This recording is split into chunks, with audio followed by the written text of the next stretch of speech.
Taura. Ya na yo adu musiba. Buya. Ko ba ci jago mo nak. Murwar. Murwar ci ci afana ngo mun gurar ko. Ah, nei, buya ga dole. Buya ga mu Taura ne mo yoru fa murwar. Do sana mo Taura shi. Buya mo Taura shi. Buya ne warora fa munama. Buya ne warora fa munama. Buya ne ko sa fa munama. Buya ne ko sa fa munama. Wa kundir ko ma mepo.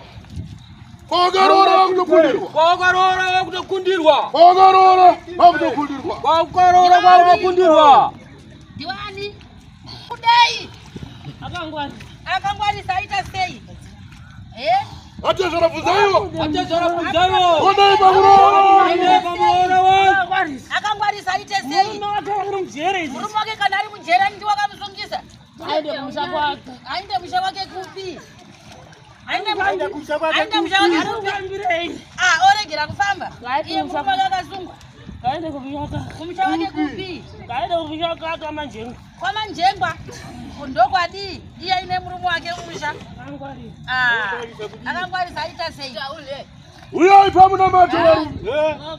Akangwari saita sei. Uya ipamu na mato waru. Uya ipamu na mato waru. Datu uyane mkwasha. Datu uyane mkwasha. Akakurorera. Akakurorera. Kogarora waiko. Kogarora waiko. Kwakwe kama mepo. Kwakwe kama mepo. Kogarora. Kogarora. Kwakwe kama mepo. Datu uyane abuya wako. Datu uyane abuya wako. Uyane atesara. Uyane atesara wako. Uya ipamu na mato wa baba. Uya ipamu na mato wa baba. Mshawake osodi.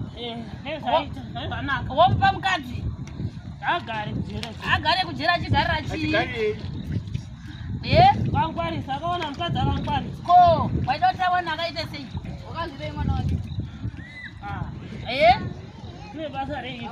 Uyi vanzine basa rei kudi. Wakaita sei ko muri asinganyari. Saka ivanzijana pana kuroiwa. Vareka akangwari. Wakamzire.